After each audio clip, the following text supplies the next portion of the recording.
Bonjour, Jean-René Bastug. Nous vous remercions chaleureusement d'avoir accepté notre invitation dans le cadre de la journée de la traduction organisée par le Master Métier de l'Écriture et vous souhaitons le bienvenu à l'Université Toulouse et Mirail. Jean-René Bastug, vous avez traduit de nombreuses œuvres à partir de la langue anglaise en français. Et que ce soit des livres culinaires ou de jardinage, mais vous avez surtout traduit, et c'est ce qui va nous intéresser le plus aujourd'hui, des romans policiers, notamment ceux de Peter May. Et nous pensons par exemple donc, à la trilogie écossaise avec les titres The Black House, The Levisman et The Chessmen, qui sont connus en France sous les noms L'île des chasseurs d'oiseaux, L'homme de Lévis et Le braconnier du lac perdu, que j'ai dans les mains. Voilà. Et vous travaillez également sur la traduction de la trilogie Brighton de Peter Gadrich, dont le dernier tome n'est pas encore apparu. Et vous vous consacrez aussi au roman policier de Dan Weddle, comme le Code 1879. Et c'est avec grand plaisir que Simon et moi vous poserons des questions sur votre métier.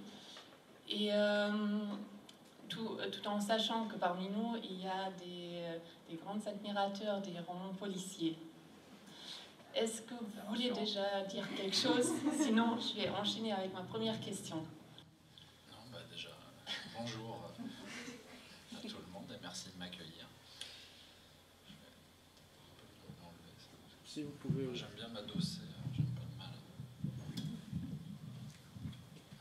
Voilà. Je vais essayer de pas trop tripoter le micro, de pas faire trop de bruit. Non, j'ai rien de particulier à dire, si ce n'est que c'est vrai que souvent il y a beaucoup d'amateurs de romans policiers, donc j'espère que je serai à la hauteur et que je vous fournirai des réponses qui vous paraîtront intéressantes en tout cas. Ok. Oui, allons-y. allons-y. Oui, donc notre première question sera comment vous êtes rentré dans le monde de la traduction? Est-ce que vous pouvez nous retracer un peu vos parcours étudiants et professionnels? Oui, moi, au départ, j'ai jamais eu l'idée de faire ça, en fait. Mais il se trouve que j'ai eu la chance immense, même si c'est parfois mal vu en France, de bien être, à savoir que ma mère est celle qui a fondé les éditions du Rouergue. Et alors que, comme étude, donc j'ai fait sciences politiques à Toulouse, soyons raisonnables. Et une année, j'étais, après avoir fait Sciences Po en DEA de sciences politiques, donc juste en face à l'Université des sciences sociales, et je m'ennuyais profondément. Et ma mère m'a appelé en me disant, voilà, on est très embêtés, on a un bouquin qu'on n'arrive pas à finir, c'était il y a fort longtemps, hein, c'était en 1994, à l'époque, les éditions du Rouergue, c'était 3 personnes et 5 titres au catalogue. Et il y avait un ouvrage pour lequel elles étaient débordées puisqu'il n'y avait pas beaucoup de monde pour travailler. Elles m'ont dit, est-ce que tu connais quelqu'un qui pourrait venir nous aider? Et moi, j'ai saisi l'occasion de fuir les études, en fait, disant, oui, moi, je devrais pouvoir y arriver puisque au lieu d'aller en cours ces derniers mois, j'ai appris à me servir d'un Mac et j'aimerais bien essayer de me lancer là-dedans. Donc, en fait, je suis rentré dans l'édition avant de passer à la traduction. Et j'ai travaillé sur la collection jeunesse des éditions du Rouergue, j'ai mis en place tout le secteur d'infographie, etc. Donc je suis moi je me considère plus comme un éditeur qui s'est mis à faire de la traduction que quelqu'un qui dès le départ a visé le fait de traduire, et plus particulièrement du roman policier. Et puis, peut-être parce que j'ai fait Sciences Po et qu'on nous apprend qu'on peut tout faire même si on n'y connaît rien. Souvent, on m'a dit, est-ce que tu peux faire ça? Et moi, bêtement, j'ai toujours répondu oui, quitte à y passer des nuits derrière. Et donc, un jour, on m'a demandé, voilà, on a un ouvrage de cuisine thaï avec 650 recettes. Est-ce que tu veux le traduire? Ben, j'ai dit oui. Voilà, donc au départ, alors, comme quand même, j'avais jamais fait ça, on m'a laissé des recettes. Après, il y avait toute une partie d'introduction sur la civilisation, l'histoire, etc. Ça, non, on l'a filé à quelqu'un qui savait faire vraiment du texte. Et j'ai traduit mes 650 recettes, et puis comme ça s'est bien passé, que le bouquin a bien fonctionné, après, la maison d'édition elle-même, Rowerk, on publiait de la gastronomie, des livres sur la nature, etc. Donc moi j'étais déjà baigné là-dedans, et j'avais l'habitude de travailler avec des spécialistes du domaine. Donc pour la traduction, ce qui était bien, c'est qu'on pouvait faire la traduction, et on avait, puisqu'on en parlait tout à l'heure, des spécialistes du domaine qui pouvaient relire derrière, et vérifier qu'il n'y ait pas trop de bêtises. Et la maison d'édition a publié Peter May, la série chinoise, justement. Et il s'est trouvé que alors, cette série chinoise a été traduite par Ariane Bataille, qui est la traductrice des 6 ouvrages de Peter May qui se passent en Chine. Et arrivé à la fin de cette série de 6, donc à l'éditorial, on a demandé à Peter May, bon maintenant, qu'est-ce qu'on fait maintenant que ces 6-là ont été publiés? Est-ce qu'il y a autre chose derrière? Et c'est là où il nous a dit, bah, moi j'ai un bouquin, là pour moi c'est ce que j'ai écrit de mieux depuis que j'ai commencé à écrire, mais personne n'en veut. Mon agent anglais ne sait pas quoi en faire, les Anglais, les Américains n'en veulent pas. Donc on lui a demandé le manuscrit, on l'a lu, on a trouvé ça très bien. Et par chance, la traductrice de Peter était occupée pour les 2 années qui venaient. Et comme d'habitude, moi j'ai dit, moi je veux bien le faire. Avec l'angoisse de passer des insectes et des ingrédients à de la littérature, oui, parce qu'il y a du texte écrit. Et donc on m'a dit, bon, tu traduis 1 ou 2 chapitres, et puis on va voir si ça va. Donc j'ai traduit 1 ou 2 chapitres, et il se trouve que Peter May, qui vit quand même en France depuis une 20aine d'années maintenant, et qui, même s'il ne se juge pas capable d'évaluer la qualité d'une traduction, a trouvé qu'au moins il retrouvait le rythme justement de son écriture et le niveau de vocabulaire aussi, le niveau de langage. Donc il a été séduit, et bon, depuis j'ai la chance de continuer à travailler là-dessus. Voilà. Donc j'ai eu beaucoup de chance depuis le début, la chance de tomber au bon endroit, et puis la bêtise aussi parfois de dire oui à plein de choses,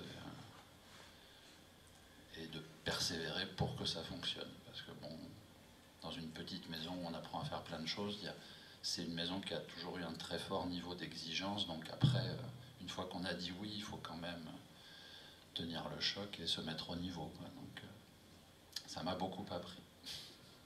D'accord.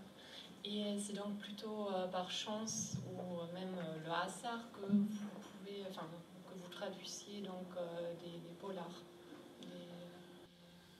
Après, une fois que Peter May m'a accepté comme traducteur, c'est pas juste avec Peter May qu'on arrive à... Alors vivre comme traducteur, moi je ne vis pas de mes traductions, hein. J'enseigne par ailleurs, je suis aussi travailleur indépendant, donc j'ai fait du graphisme, enfin toujours autour de l'édition, mais c'est vrai que je ne vis pas que de mes traductions, même si c'est ce qui proportionnellement me prend le plus de temps en fait.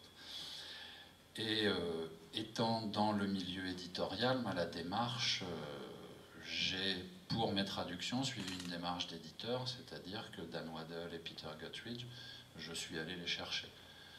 C'est-à-dire que j'écume les sites anglo-saxons d'amateurs de polar, de prix littéraires type le Edgar Prize, qui est un des plus gros prix de littérature policière aux États-Unis, en repérant bien évidemment les premiers romans, parce que bon, en général les auteurs installés sont déjà traduits en France, et par des maisons qui ont certainement plus de moyens que nous pour convaincre les agents des auteurs que ce serait bien de sortir leurs livres chez nous.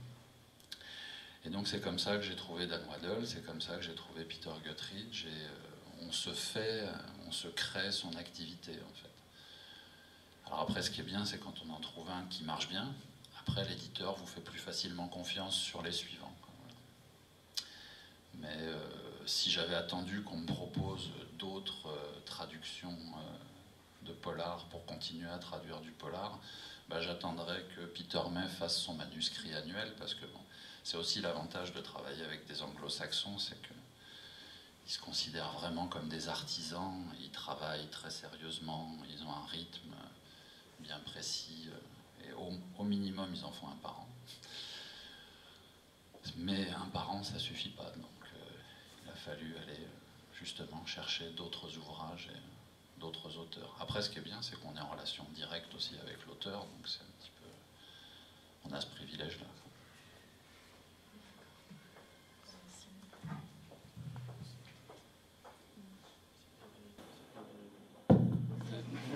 Ça marche. Et donc, justement, pour en revenir aux différents types de traductions que vous avez pu réaliser, qu'est-ce qui est pour vous le plus délicat et qu'est-ce qui vous plaît le plus entre ces romans de policiers et ces livres plutôt de cuisine, de jardinage? Les deux sont compliqués, mais pas pour les mêmes raisons. Quand on traduit un livre de cuisine, il faut faire attention à ne pas se tromper dans les mesures, à ne pas se tromper entre les ounces et les pounds, etc. Et traduire ça correctement, parfois repérer aussi des bêtises. Proportionnellement, un ouvrage sur la nature, un ouvrage sur la cuisine prend beaucoup de temps de recherche, en fait. C'est-à-dire d'aller retrouver les noms vernaculaires des insectes, des espèces diverses et variées. En cuisine, même si culinairement les anglo-saxons ont fait d'énormes progrès ces 20 dernières années, le vocabulaire qui a trait à la nourriture est beaucoup plus pauvre qu'en français. Dès qu'il s'agit de parler de la cuisson du sucre pour faire un caramel, on a à peu près une dizaine d'étapes de cuisson différentes en français, entre le petit poulet, le grand poulet, le machin. En anglais, bon, bah, le sucre il commence à fondre et puis ça fait du caramel. Alors après, on prend un thermomètre pour savoir un peu où on en est, mais bon.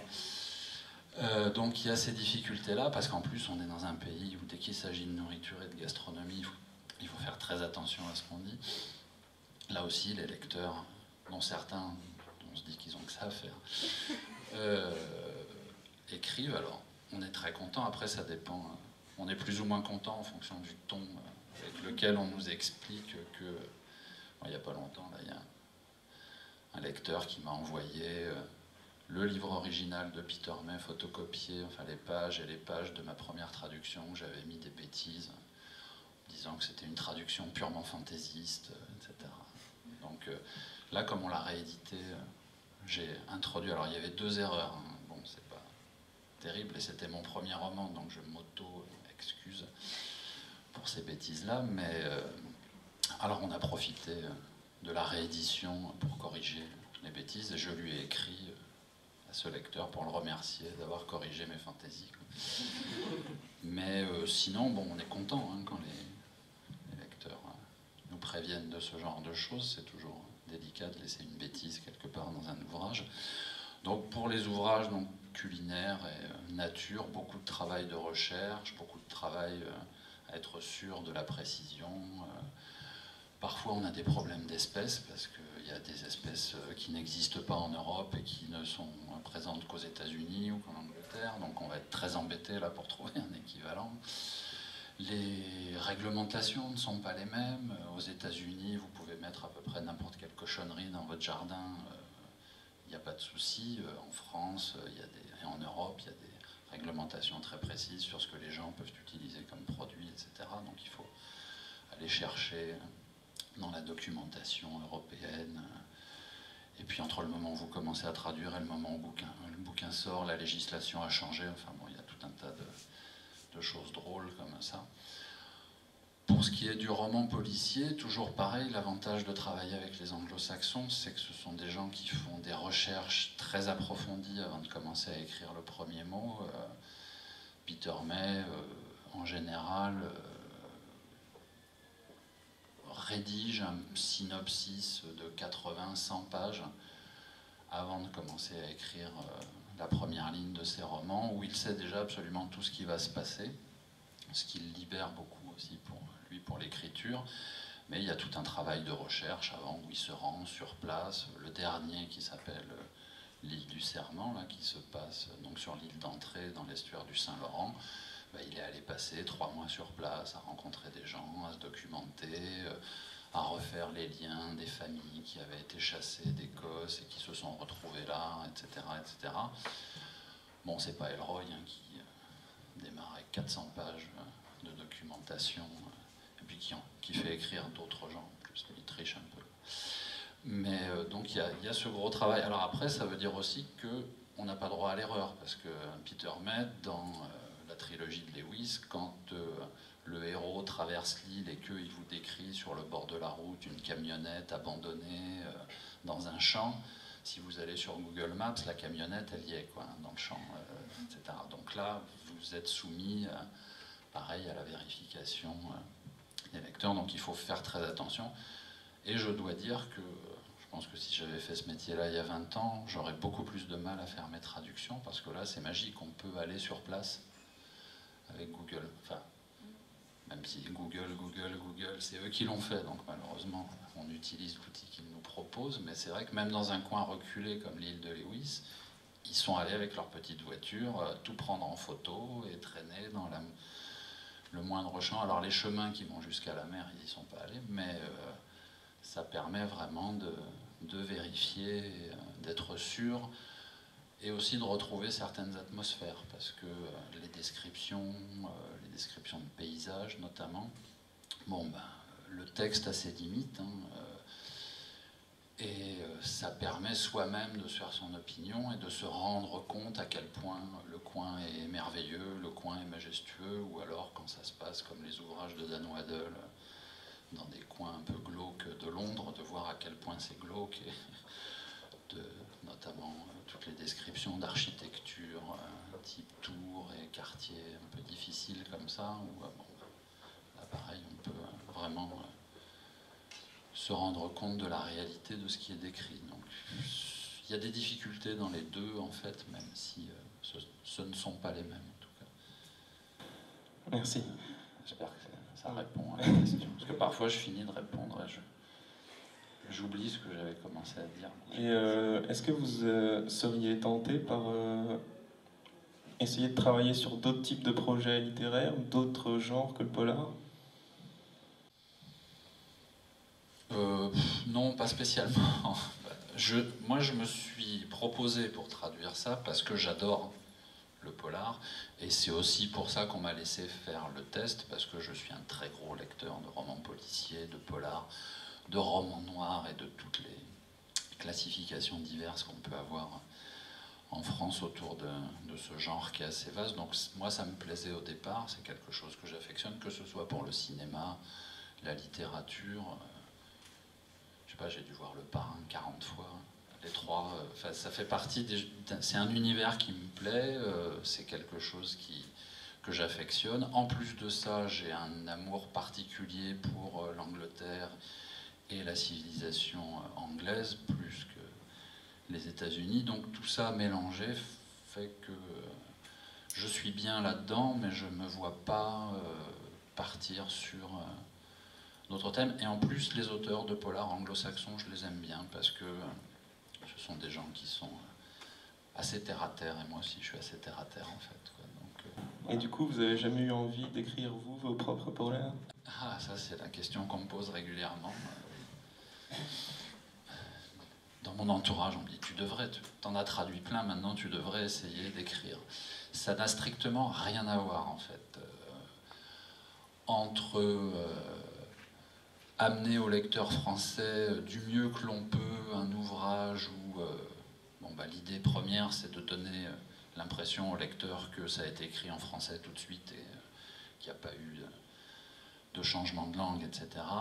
C'est une chose, de bien le faire c'est encore autre chose, mais après construire une histoire, construire une intrigue, créer des personnages, trouver un cadre intéressant, là c'est une toute toute autre paire de manches.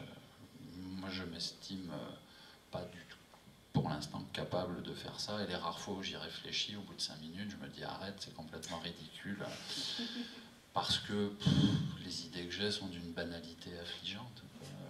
Voilà, donc le problème, il est là. Le problème, c'est, Peter May le dit souvent, des histoires, il n'y en a pas 15. Hein. Il y a des histoires d'amour, il y a des histoires de trahison, il y a des choses comme ça. Ce qui est le plus difficile, c'est de créer des personnages qui sont attachants, dans lesquels les lecteurs vont pouvoir se reconnaître, ou en tout cas se prendre d'affection pour les personnages. Et ça demande un travail phénoménal. Peter May, il a une fiche biographique pour chacun des personnages. Il sait où est-ce qu'ils ont été à l'école, qui ils ont eu comme amis, qu'est-ce qu'ils ont fait comme métier. Enfin bon, ça demande un travail. Moi, je suis plus... j'ai la patience de traduire, mais après, avoir des idées qui tiennent la route, c'est encore une autre histoire. Donc non, je ne vais pas écrire de roman. Pour en revenir à la traduction, on a la sensation que la traduction est parfois soumise à certaines modes, comme par exemple, avant on avait tendance à tout franciser, maintenant on essaye parfois de garder la langue originale. Est-ce que vous êtes d'accord avec ça, ou est-ce que vous avez pu le constater ? Moi, je sais que quand je traduis, les éditeurs avec lesquels je travaille, qui s'occupent de la collection, puisque maintenant il y a une collection au sein de la maison d'édition pour le polar, me demandent de traduire le maximum de ce que l'on peut traduire. Et moi, certaines fois, je fais bêtement, parce que oui, les générations se succèdent, et même si ça a mis du temps en France, les Français commencent à avoir quelques notions d'anglais quand même, et grâce aux séries aussi, et où on se dit, bon, ça quand même, on peut le laisser. Et je travaille avec des gens qui sont vraiment des littéraires. Donc, c'est très difficile de faire passer que, oui, ce mot-là ou tel mot que tout le monde emploie dans la vie de tous les jours, on ne va pas le traduire. Voilà, on a eu le grand débat sur portable, mobile, sur enfin des choses comme ça où ça paraît insignifiant au départ, et puis en fait, le premier ouvrage de Dan Waddell, qui est devenu Code 1879, dans la langue originale, le titre original, c'est Blood Detective. Moi, personnellement, je l'aurais laissé. Parce que, bon, Blood, a priori, en France, c'est bon, le sang, tout le monde se connaît. Détective, voilà. Mais non. Il a fallu, bon, alors... Après, moi, la science des titres, c'est quelque chose qui m'échappe complètement. C'est très rarement moi qui trouve les titres des livres que je traduis. Parce qu'aussi dans les maisons d'édition, c'est hélas, de mon point de vue, de plus en plus les gens du marketing et du commercial qui choisissent ce genre de choses. Et comme ils prennent un peu les gens pour des crétins, on se retrouve avec vraiment des titres qui parfois en disent trop, des quatrièmes de couverture qui, à mon avis, en disent beaucoup trop. Et ça nuit aussi à ce qu'on aimerait faire passer. Mais après... oui, on peut maintenant laisser un petit peu plus de mots de la langue d'origine, mais malgré tout, il faut essayer de se dire qu'on doit être compréhensible pour le plus grand nombre, d'autant plus qu'il y a, vis-à-vis du polar, ces dernières années,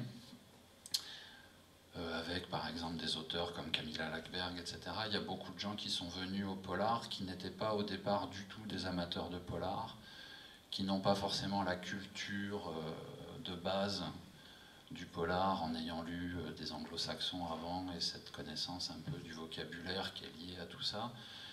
Et donc des gens qui viennent au polar parce qu'ils sont plus intéressés par les histoires de couple ou de famille qu'il peut y avoir justement dans les Camilla Lackberg par exemple, qui vont avant, qui prennent le pas sur les enquêtes, qui tiennent un peu des enquêtes de Tintin quand même, un peu, certaines fois où c'est quand même très très basique. Donc il faut aussi penser à cela. Et, donc on essaye de ne pas mettre, de pas se la jouer, de pas être trop entre nous, quoi, en fait. De se dire, oh, le lecteur comprendra. Il ne faut jamais se dire ça, de toute façon. Il ne faut pas avoir trop confiance dans le lecteur. Non plus. Merci.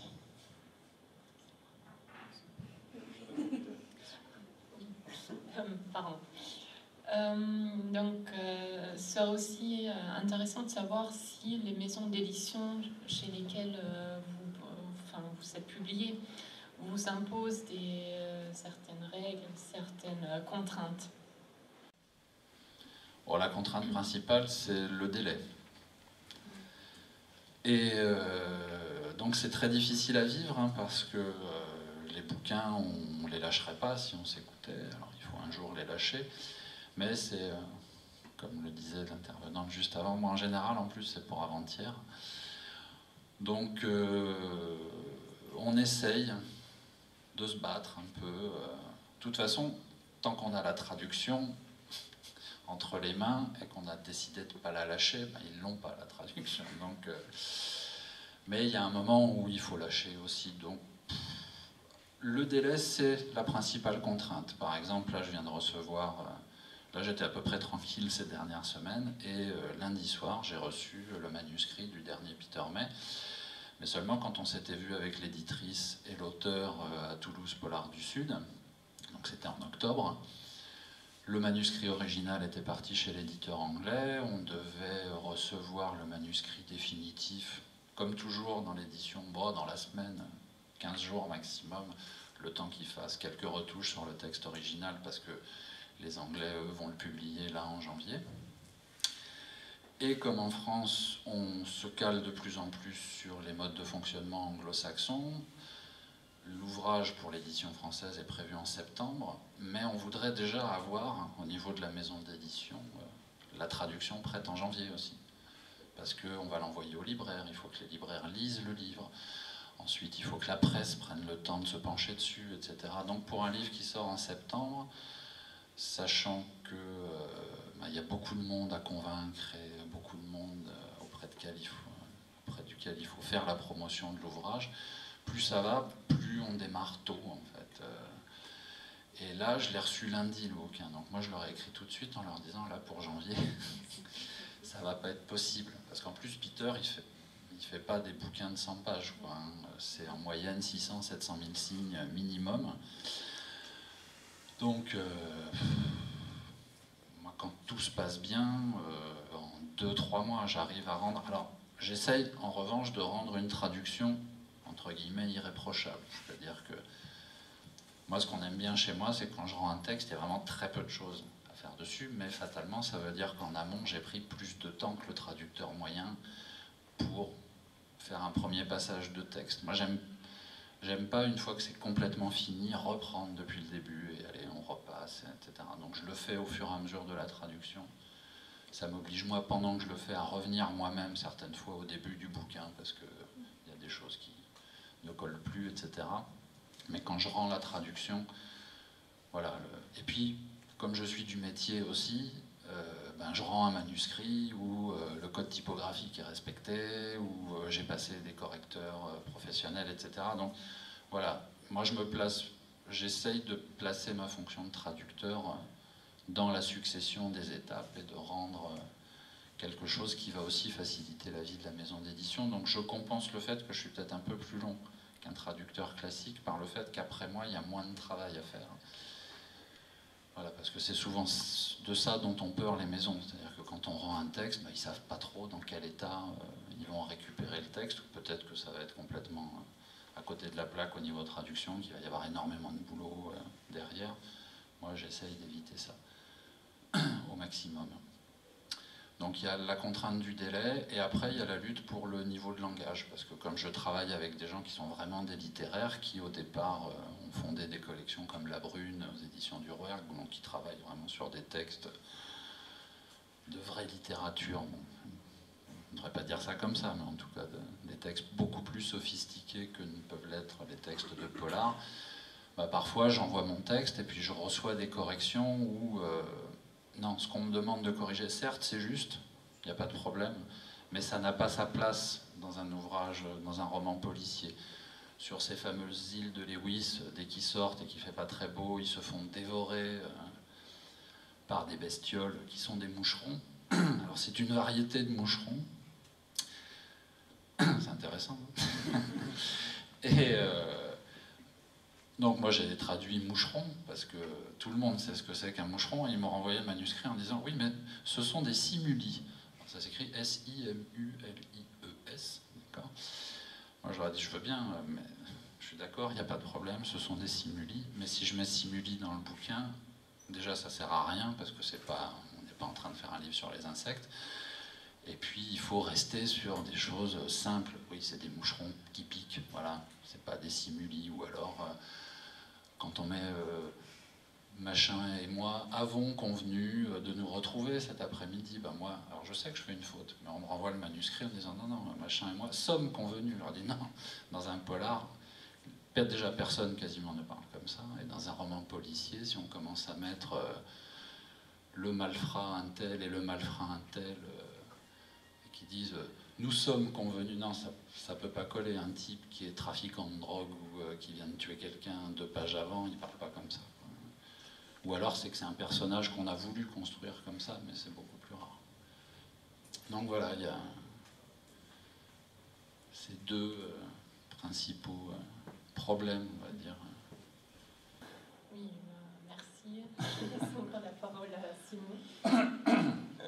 Donc, qu'est-ce que ça change d'être traducteur sur le même auteur, et surtout quand il fait des trilogies ou des séries, et est-ce qu'il faut garder une certaine continuité, et quand on a fait un choix dans un premier livre d'une série, on doit s'y tenir après sur tout le reste ou pas? Oui, quand on a décidé d'utiliser moucheron, ça reste pendant les 3 derrière. Ce qui est bien, c'est que déjà, personnellement, on noue une relation avec un auteur, et c'est toujours agréable, surtout quand ce sont des gens sympathiques. Ça permet de se rendre compte que parfois, les Anglais, comme nous aussi, laissent passer des choses assez terribles, des personnages qui changent de prénom entre le premier et le deuxième tome.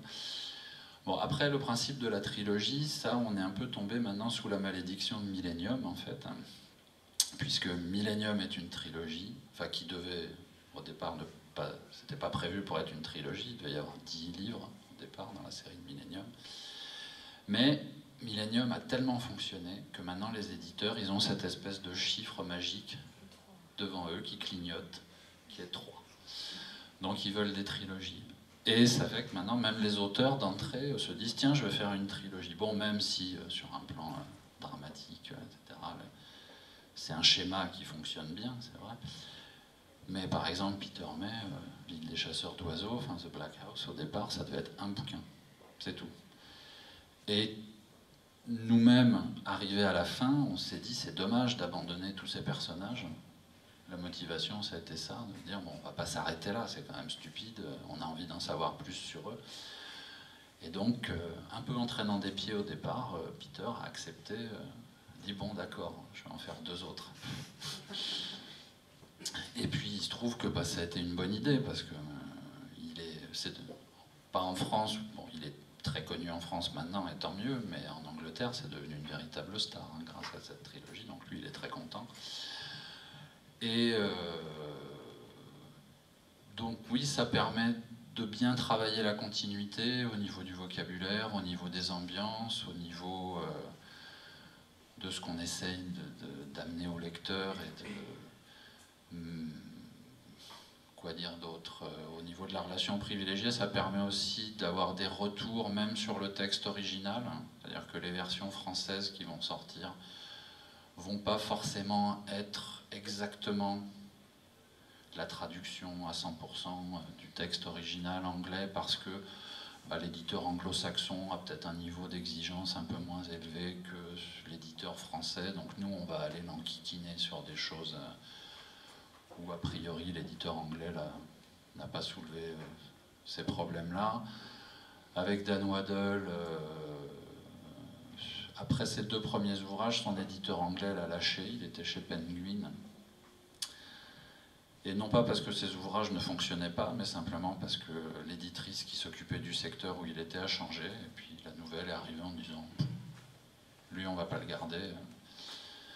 Donc le contrat a été rompu. Par exemple, son 3e ouvrage, qui est sorti là, cette année, La moisson des innocents en français, C'est un livre qu'il a écrit, il y croyait plus en fait. Pour lui, il avait plus d'éditeur, donc il avait commencé ce livre-là, il s'est fait lâcher, il en a réécrit un petit bout, puis un petit bout, et ça sur 3 ans. Donc résultat des courses, on s'est retrouvé avec un bouquin où les personnages changeaient de prénom, où entre la date de naissance qui était annoncée, ce qu'ils avaient fait, etc. Enfin, c'était farci d'incohérences. Et lui, comme en plus de ça, trouvait que ça se tenait pas très bien, ce qui était le cas, avait rentré là-dedans au chausse-pied une histoire de généalogie qui vraiment ralentissait. Donc là, on lui a carrément fait supprimer pas 20% du bouquin. On a retravaillé tout un tas de choses avec lui parce qu'en plus de ça, et ça c'est notre petite fierté quand même, c'est encore un auteur anglo-saxon qui a publié d'abord en français chez nous avant de publier en Angleterre, parce qu'on les lâche moins facilement peut-être que les éditeurs anglo-saxons, et que bon, on a une relation aux auteurs en France qui est encore où il y a encore un peu d'amour. Voilà, pour faire simple. Oui, donc est-ce que le fait de traduire plusieurs œuvres du même auteur vous permet de connaître l'auteur lui-même? Enfin, est-ce que ça tue d'une certaine manière aussi le suspense d'un livre? Est-ce que vous mettez à la lecture déjà en ayant une certaine attente?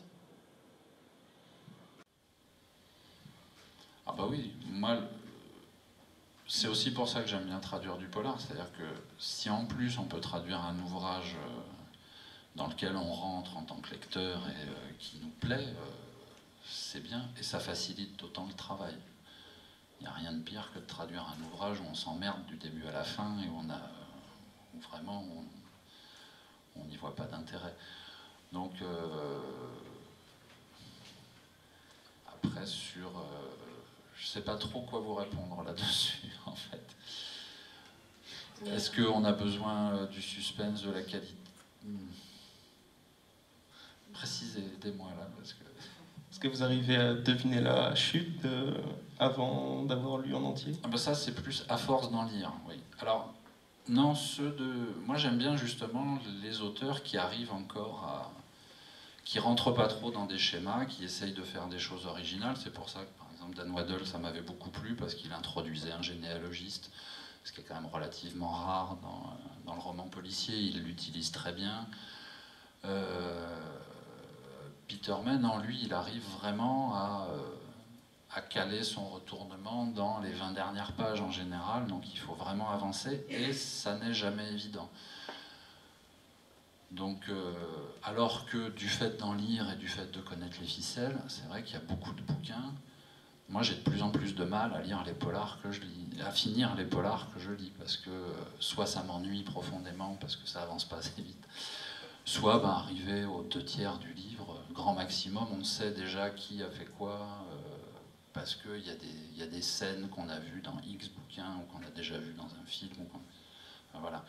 Donc, mais sur ceux dont je m'occupe, c'est ça qui m'intéresse. Et après, justement, c'est aussi ce qui fait qu'on ne va pas forcément derrière suivre aveuglément et prendre aveuglément tout ce qu'a écrit l'auteur. Peter Guttridge, qui a fait une très bonne trilogie autour de la ville de Brighton, du milieu des gangsters de là-bas, et notamment un 2e tome qui s'appelait Le Dernier Roi de Brighton, où en plus il y a toute la carrière d'un mafieux local dans les années 60 à Brighton, en Angleterre. Enfin, j'ai passé plus de temps à regarder des vidéos des Kings sur YouTube et des Rolling Stones pour me remettre dans l'ambiance qu'à traduire quasiment.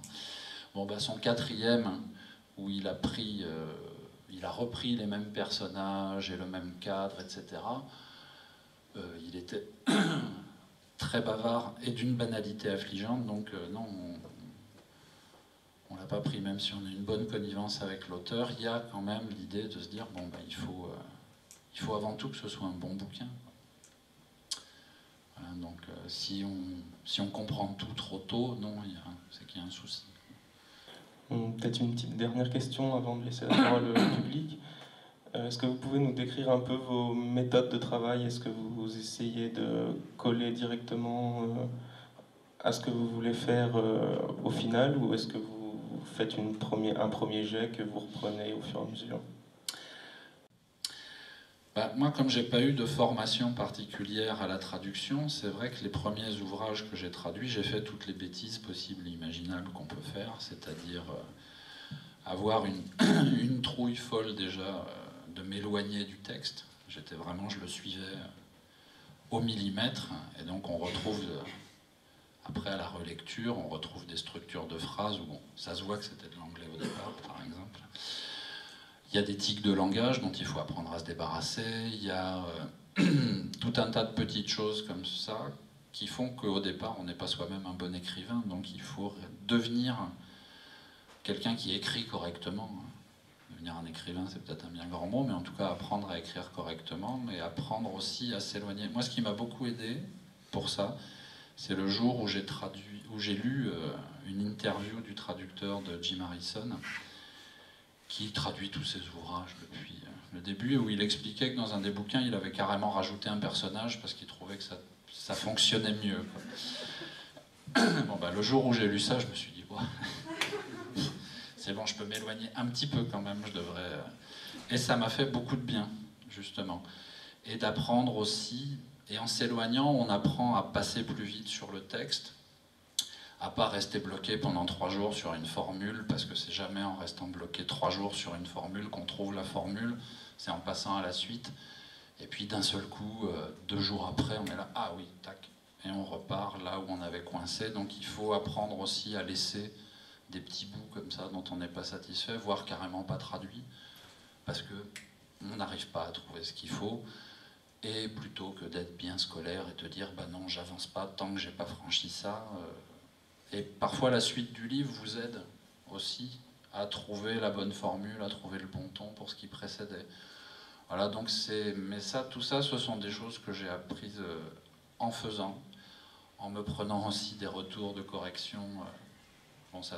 Comme c'est une maison avec laquelle je travaille depuis 20 ans, maintenant on se permet certains rapports qui peut-être engendreraient des conflits si on se connaissait moins, mais on sait qu'on se dit les choses pour que le livre soit bon, pas pour s'enquiquiner ou être désagréable. Et puis des correctrices qui mettent le doigt sur notamment tous les tics de langage qui passent tout à fait à l'oral, et puis dès qu'on commence à écrire... Après, sur des méthodes pures de travail, oui, j'essaye de suivre qui tutoie qui vous voit qui, de savoir faire évoluer les relations, quand dans un roman, un homme et une femme se rencontrent, au début ils vont se vouvoyer, puis à partir du moment où par exemple ils ont couché ensemble, il faut penser à les faire se tutoyer, peut-être. Voilà, c'est rare quand on continue à se vouvoyer, ça peut arriver. Etc. Il y a des choses comme ça dans le dernier de Peter là, qui est sorti d'Île du Serment, qui se passe au Québec. C'est très compliqué parce que tout le monde se tutoie au Québec. Même son supérieur hiérarchique, on va le tutoyer, mais on va vous voyez quelqu'un qu'on vient juste de rencontrer. Donc moi, avec cette habitude... Alors les Anglais, eux, ils n'ont pas du tout ce problème. Le tutoiement, le vouvoiement, Peter, à chaque fois, il ne comprend pas trop ce que je veux lui dire, mais... Donc, emporter, comme on a l'habitude de traduire, en général, quand un inspecteur parle à son supérieur, il le vouvoie. Alors au début, on arrive à se tenir au tutoiement parce qu'ils sont au Québec, et puis, hop, ça vous échappe, et allez, pendant 3 chapitres, on remet du vouvoiement, donc ça veut dire qu'il faut reprendre après les 3 chapitres et tout recaler. Bon, il y a pire comme misère à vivre, mais voilà, il faut être méticuleux, attentionné, faire attention à ce qu'on fait, ne pas être trop accroché à son texte. Voilà, d'autant moins qu'après, comme je vous le disais tout à l'heure, moi je suis dans le métier aussi depuis un moment, souvent les livres que je traduis, je les monte aussi pour la maison d'édition. Donc certaines fois, j'en viens à retoucher le texte aussi parce que ça ne rentre pas dans le nombre de pages requis, où il y a des histoires de qualité de mise en page, vous savez, des histoires de veuves et d'orphelines, vous avez peut-être entendu parler de ces choses-là. Quand vraiment on n'y arrive pas, je regarde un paragraphe, je me dis, tiens, je vais réécrire ça, comme ça me fait gagner une ligne. Bon, là, c'est un confort suprême, parce que j'ai fait la traduction, donc je le signale après à la maison en leur disant là j'ai rechangé quelque chose, est-ce que ça vous va? Voilà, mais après, non, n'ayant pas appris à faire ce métier-là, j'ai pas une méthode de travail en béton. Je dis, moi je commence toujours comme ça, et après je fais ça, et ensuite je fais ça, etc. Non. Je le lis une première fois, le livre, ça c'est sûr, en entier, sans même songer à ce que je vais faire au niveau traduction. Et puis après, c'est du temps, phrase après phrase, paragraphe après paragraphe, en regardant désespérément le bas, en se disant, encore 400 000 signes, encore... D'autant plus que, par exemple, Peter, lui, il écrit 3000 mots par jour. Une fois qu'il a fait son synopsis, alors, il y arrive parce qu'il a son synopsis de 80-100 pages, et en fait, il ne se pose jamais de questions sur la suite des événements. Il sait très exactement qu'est-ce qui va se passer après. Donc lui, il a un petit compteur, et quand il arrive à 3000, même si c'est au milieu d'une phrase, il arrête. Il se lève et il a fini sa journée.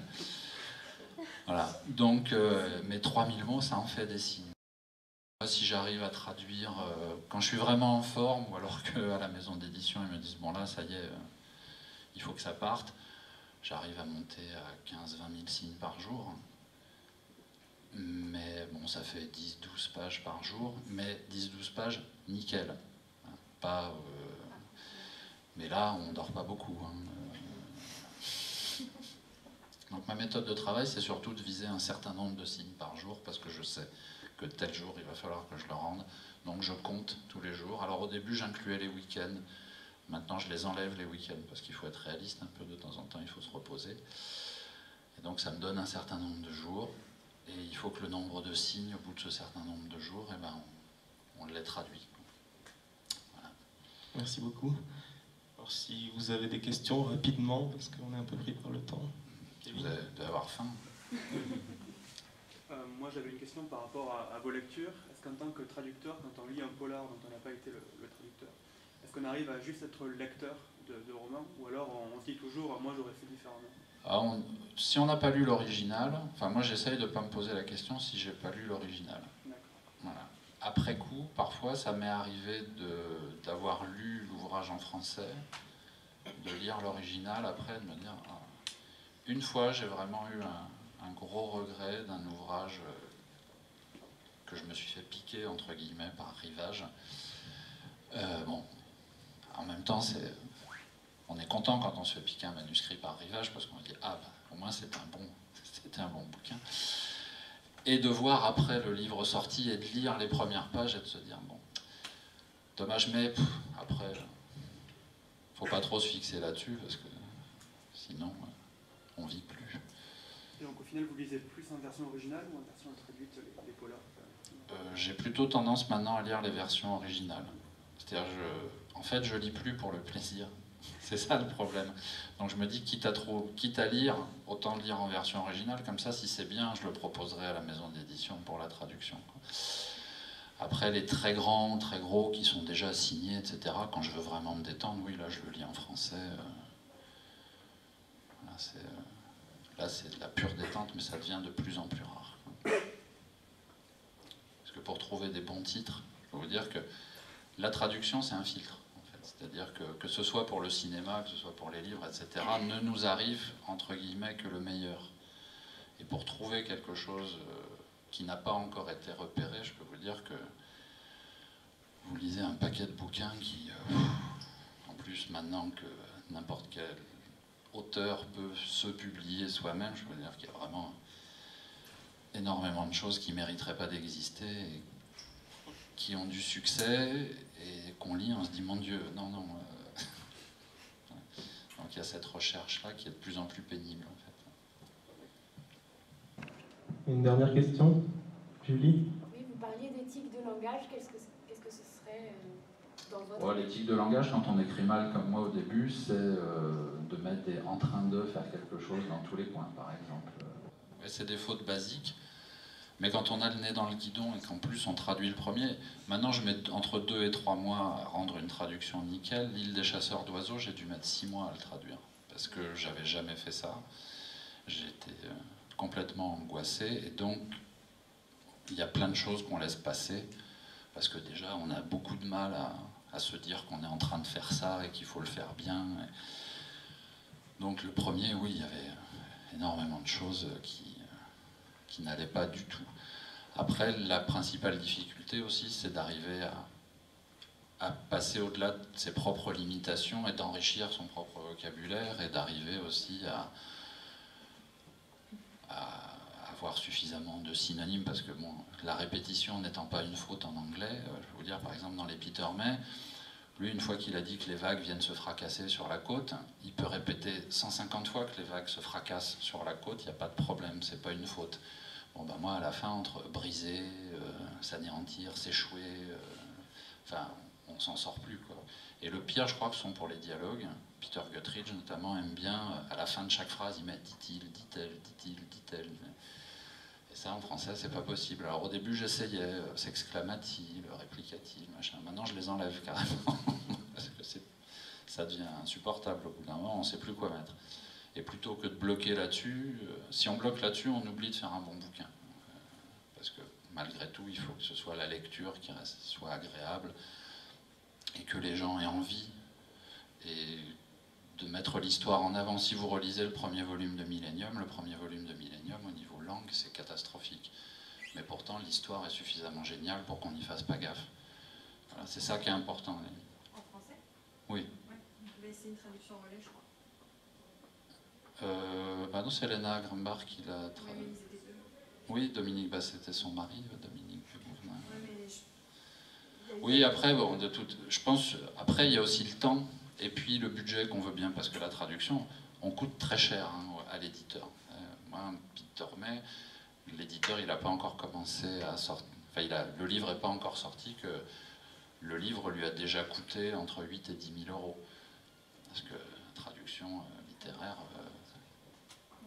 en plus, j'ai la chance de travailler avec des maisons qui sont signataires de la charte des bons usages, avec les traducteurs, etc. Donc ils respectent les règles de A à Z. Ben, de respecter les règles, ça coûte cher. Donc,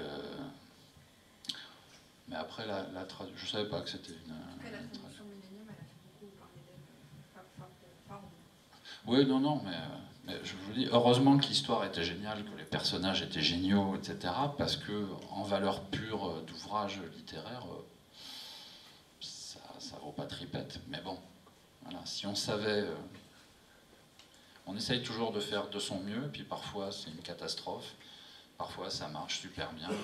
Peter May marche de manière merveilleuse. J'ai autant d'admiration et d'affection pour Peter Guttridge. Peter Guttridge, il n'arrive pas à dépasser les 2000 exemplaires sur chaque titre, parce que, je sais pas, c'est trop classique, c'est trop comme ci, trop comme ça. Peter May, il va atteindre les 200 000 exemplaires, là. On ne sait pas pourquoi. Si on savait, le métier serait beaucoup plus simple. Eh bien, merci beaucoup. On va vous libérer, vous puissiez aller manger.